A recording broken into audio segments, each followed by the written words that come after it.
Hey guys, চলে এসেছি কলকাতার ডে 3 ব্লগটা নিয়ে।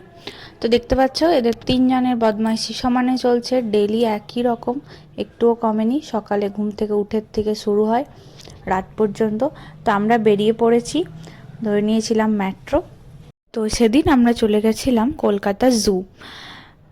তো এই প্ল্যানটা ছিল সম্পূর্ণ বাচ্চাদের জন্য, কারণ জুতে যেতে আমার এক ফোঁটা ভালো লাগে না, আমারও ভালো লাগে না, দিদি ভাইয়েরও ভালো লাগে না। শুধু হেঁটে হেঁটে হায়রান হয়ে যায় একদম। আর এত হাঁটতে হয়, বাপরে বাপ, মাথা খারাপ হয়ে যায়। তবে বাচ্চাদের জন্য ভালো, ওরা অনেক কিছু দেখতে পায়, শিখতে পারে, অনেক কিছু নাম জানতে পারে, বেশ ইন্টারেস্টিং লাগে ওদের। কিন্তু ওরাও হায়রান হয়ে গেছে ঘুরতে ঘুরতে, কারণ ছোটোর থেকে এতবার জু চলে গেছে, আর ওদেরও ইন্টারেস্ট সেরকম নেই। তারপর আমরা চলে গেছিলাম ভিক্টোরিয়া মেমোরিয়াল। তো ভেতরে আমরা ঢুকিনি, আমরা বাইরের থেকেই ফটো তুলে তারপর ওইখানে এদের জিদ যে আইসক্রিম খাবো, আর খুব গরমও করছিল সকাল দিকে।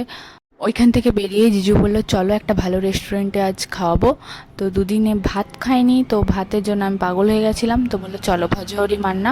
তো আমরা ভজহরি মান্নায় সেই দিনের লাঞ্চটা করে নিয়েছিলাম।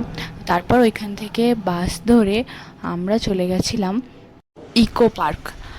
তো ওইখানে অনেকটা টাইম আমরা কাটিয়েছিলাম, ঘোরাঘুরি করেছিলাম। তো কিছু রাইডসে ওইখানে আমরা চড়িনি। আমি আর দিদিভাই ওইখানে বসেছিলাম, বসে বসে ফোন ঘাঁটছিলাম, টুকটাক স্ন্যাক্স খাচ্ছিলাম। ওরা চারজনা ঘুরছিল, ওর বাবিয়া, পিসু আর ওই তিনটে ছানাপোনা, ওরা ঘুরছিল।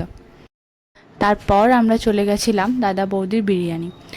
তো এখানে দাদা আর দিদি আমাদেরকে রাতের ডিনারটা বলেছিল চলো আমরা একসাথে করব। তো সেদিনের ডিনারটা আমরা একসাথেই করেছিলাম। তারপর আমরা ওইখানে অনেক ফটো তুলি, অনেকক্ষণ বসেছিলাম, গল্প করছিলাম, বেশ মজা হচ্ছিল। এই যে দুজন, ও একবার বুনুকে কোলে নিচ্ছে, ও একবার বুনুকে কোলে নিচ্ছে, যে ফটো তুলে দাও তো মায়া আমাদের সাথে। আর ও চেপে যাচ্ছে কোলে, দাদা ভাইরা কোলে নিচ্ছে, ওর খুব মজা। পর ডিনার করে নেওয়ার পর আমরা চলে গেছিলাম আবার রুমে। আমার ব্লগগুলো যদি তোমাদের ভালো লেগে থাকে তো পেজটাকে ফলো করে নিও, আর এই ভিডিওটাকে একটা লাইক করে দিও, আর একটা কমেন্ট করতে কিন্তু ভুলবে না। তো আজকের মতো ব্লগটা এখানেই শেষ করছি। টাটা, নেক্সট ব্লগে আবার দেখা হবে।